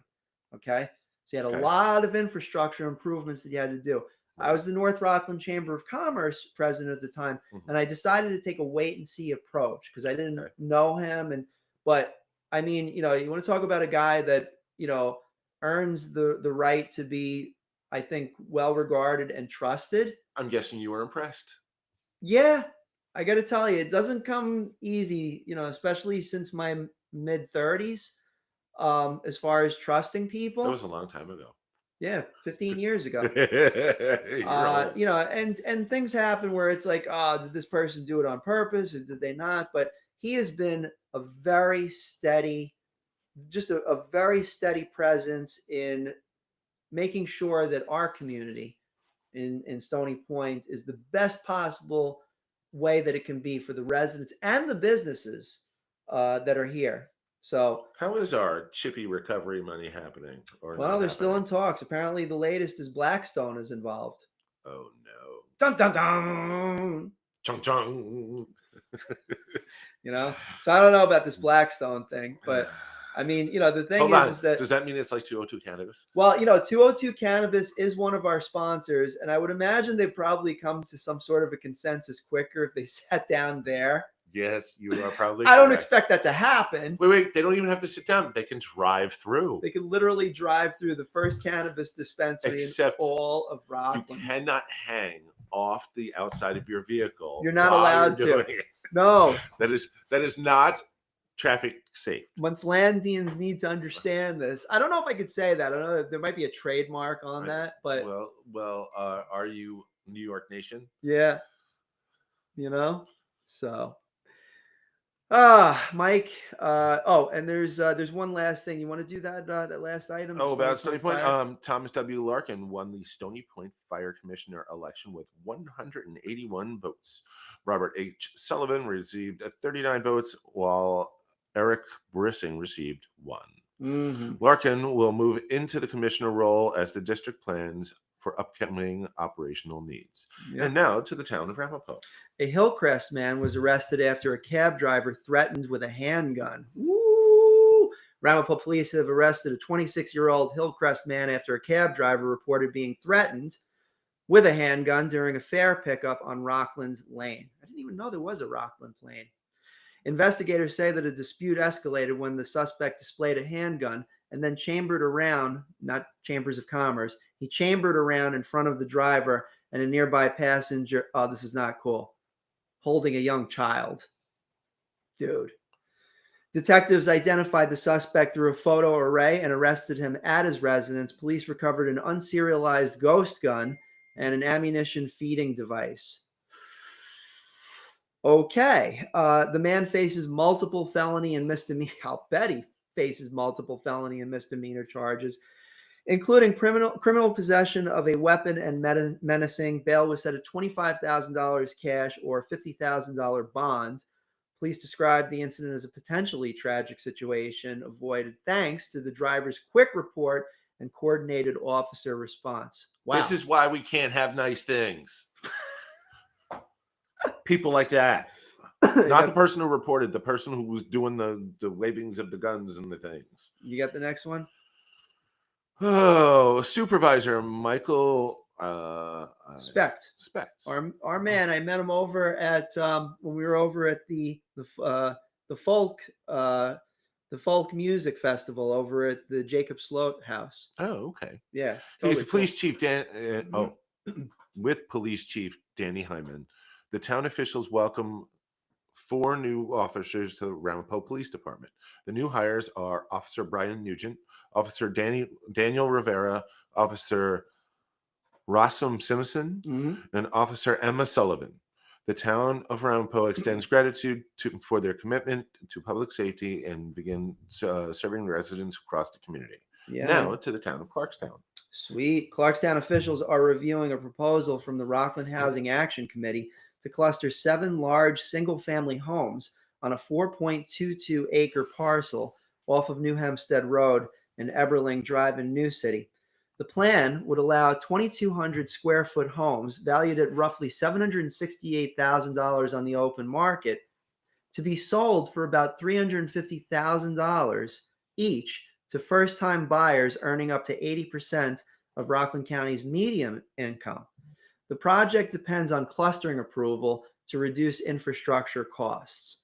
Public funding commitments include $1.45 million from Rockland County's ARPA funds, $1.4 million from New York State, and $385,000 from the Federal Home Loan Bank. Deed restrictions would cap resale value for 30 years, although Supervisor Hoehmann, who was on the show with us on AM Rockland News before, has requested that restrictions be permanent. A few weeks ago, residents voiced concerns about this over at a town board meeting. They had concerns about tree removal, Mike. Okay. About 175 mature trees and increased density as well. The town board deferred a decision requesting additional details on feasibility without clustering and clarification on deed restrictions. And just one additional thing on that, Mike. So is this an EPA thing? Is this No, environmental? It's which property? It's just okay. It's on the property side. And there was one woman that is a homeowner in that area.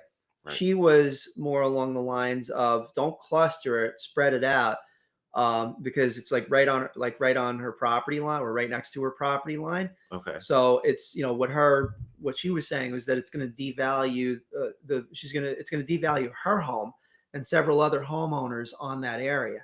Oh. Yeah. So and Supervisor Hoehmann, and he asked many questions to her while she was up at the podium. Mm-hmm. And as a result, thereafter, they deferred the decision on how they're going to do this, whether they're going to cluster it or not cluster the homes. So this is an example of if you go to the meetings and you speak up, you can be heard.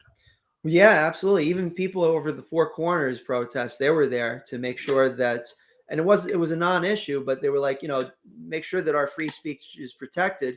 And I mean, I could summarize it in just one sentence.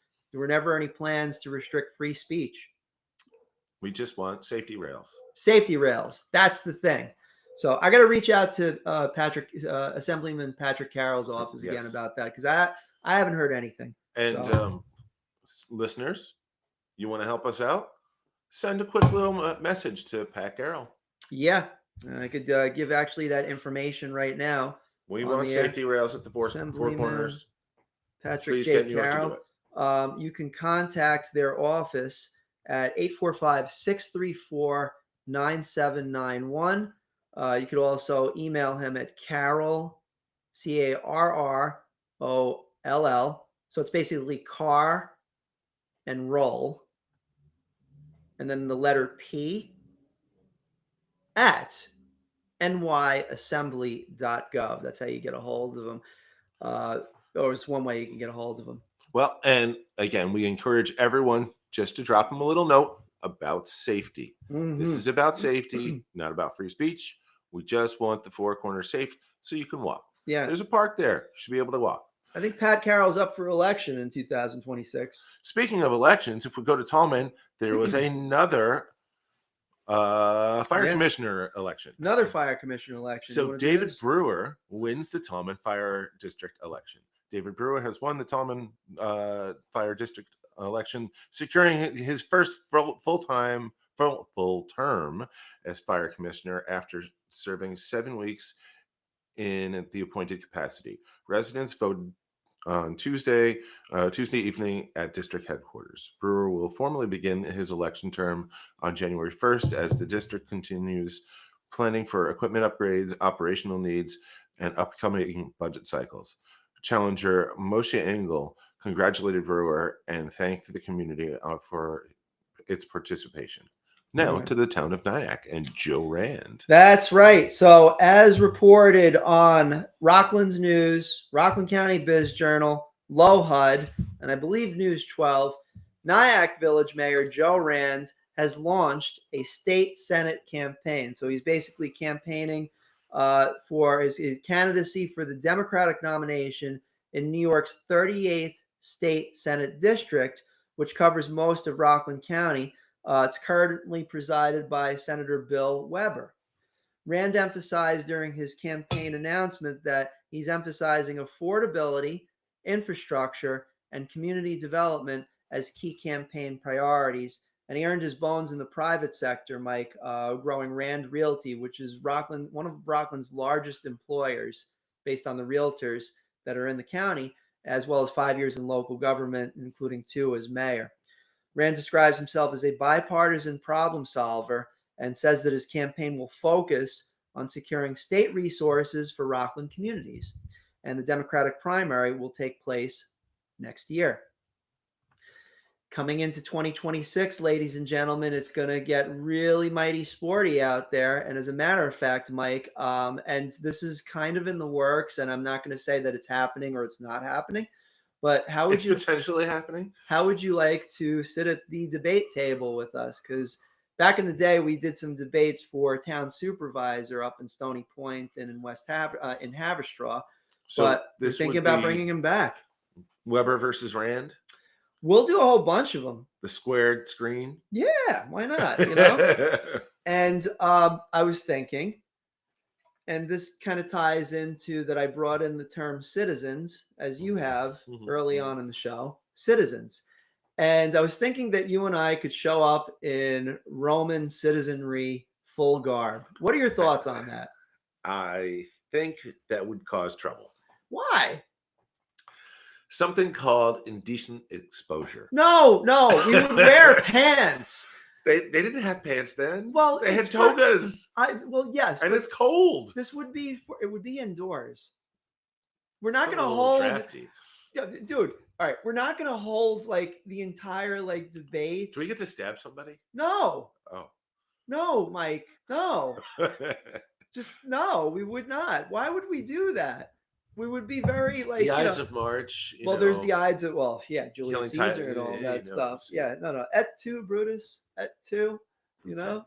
No, man. We would be indoors. We would have pants on. I promise you, we will have pants on. But I was thinking that we could have like you remember the movie Gladiator? Of course. Okay, so like Joaquin Phoenix. Like, I want to show up as Joaquin Phoenix. You could show up as, like, I don't know, someone that's not Joaquin Phoenix. What?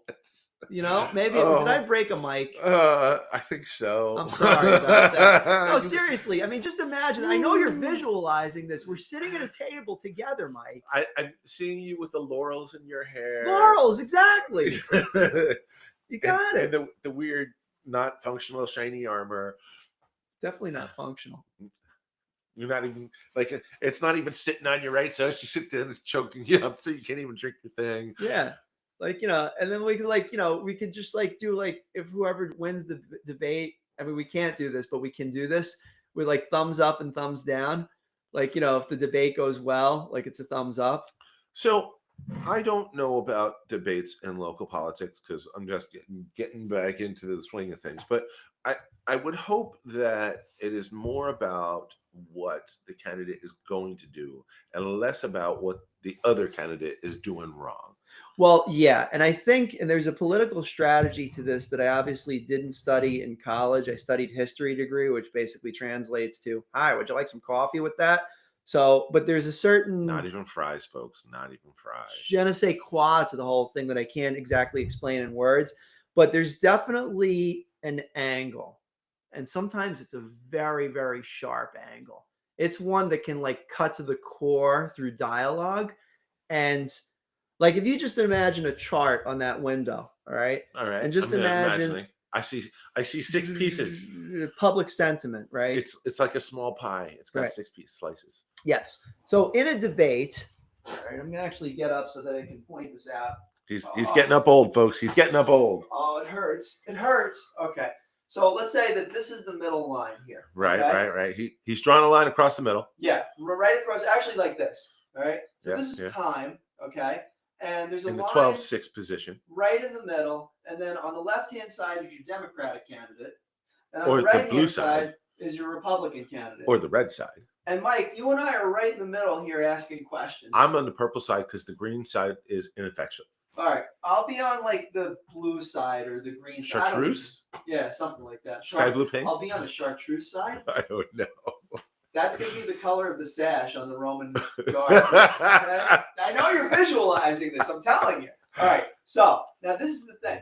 Our job is to stay within the column of progress over here, sir. The column of progress. That's right. Tell me of the column of progress. The column of progress is basically what throughout history helps moving society forward in a positive and human and as best as possible caring way, and saving as many souls as possible through good policy.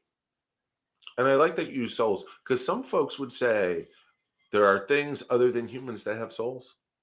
One would say, I mean, I love my dog, and like, you know, I'm just like, dude, you got soul, man. Some might say that trees have souls. There's a possibility for that. I would. You know, the huggers of the trees, right? You know, right. So that. all of that. So there's all these things. The fact environmental concerns. I have environmental concerns, Tommy. Now let's talk about the Democratic and Republican candidate. All right. So they're going to have their angles on the questions that we ask them, and depending upon how they go and shoot, like, you know, words and fire back at the other individual, the public sentiment, which is supposed to start like right here, okay? At the bottom, he said. Yeah, and then it skews one way or the other in favor of, and that's basically the way that debates are determined, who won the debate. Now, to me, it's like, it's a mixed bag. Well, because it depends on who is collecting the data of the viewing audience, too. I would love to do some sort of like a public sentiment meter. I don't think we have the infrastructure for that this time around through our company Rock Web Systems, but maybe we should look into that. Maybe. I would think that the first thing that we should do is make sure it's a fair fight. No. Well, no, absolutely. Absolutely. If we are looking at the positive things that we want our politicians to do, we need to encourage the behavior of show me positive and respectful behavior in a public place. Yeah, absolutely. And I think that that's where the Roman garb comes into play, because that is not respectful. You don't think it's respectful? All right. I would like you to ask both wrong. the candidates if they think it is respectful for you to wear that. I want to do this at something. Like I would like an official thing somewhere. the next time you hold your music festival, you can be the Caesar.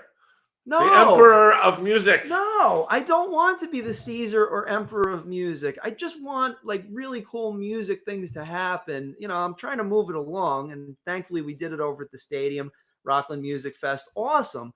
But, I don't know. I just like, I want to dress up in Roman garb, I think that's what it comes down to. Okay. Is that wrong? It's your brand. It's the brand. Safety first, though. Safety first and second. Yes, and third. Well, maybe not third. Maybe not third. So in conclusion, Who's Mike. on third? Yeah, right. In conclusion, Mike, we covered a lot of stuff today.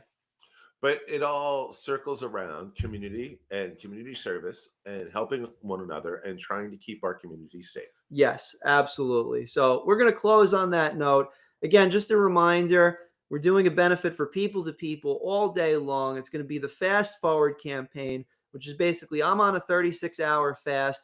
But if every meal that I skip, I donate $16.25 to People Rockland, who are helping up to 5,000 people per month with food insecurity. All right. And you can participate too simply by skipping one meal and donating that amount to People Rockland. Shall we end the show there? Go volunteer. Go be good to one another. Go be kind. Amen. You're listening to Rockland News, available on Apple, Spotify, and online at rocklandnews.com. Thanks for joining us today. All right, so we're going to announce our sponsors real quick. Here are your hosts, Tom Osa and Mike Kluger. Yabu Fence Company. Dana Pest Control. Kobe Sushi with the Jazz Music Lounge in New City, New York. Easy Temp. Susan Bova Coldwell Banker Realty. Lauren Molino Muller from Howard Hannaran Realty. I'm just going to go to Whole Shop Bagels. Okay, 99 Signs. Workforce Development Board of Rockland County. FZ Perfection Auto Body Repair and Colors. Clean Space Maintenance Management. Sparkling Clean Homes. And Rockland Music Fest, along with St. Thomas Aquinas College. Fiesta Acapulco. North Rockland, Cairo. Ivy Rehab Physical Therapy in West Tavistock, 202 Cannabis, which Tommy knows nothing about. Stony Point Pancake Factory and Benchetto Restaurant. And of course, our newest sponsor, Rockland Boulders. Yes, the New York Boulders located in Clover Stadium. And stay tuned for a lot more action from them the coming year. We appreciate having them as part of the Rockland News Network. I know we went over. I had a friend that told me, what's the term like when you go past the music?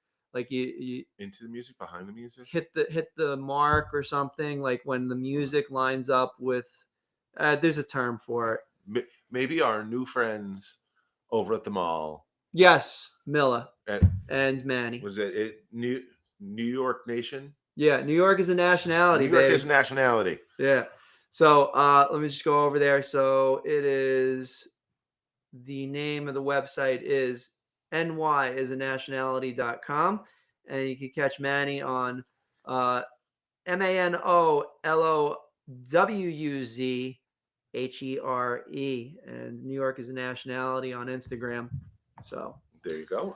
I also want to give a shout out to the newest pickleball trend in our pickleball friends who we're hoping to see soon. Yeah, and you can check them over at NY Pickleball, coming soon. Everybody have a great day. Take care of yourselves, and we'll see you next time on Rockland News.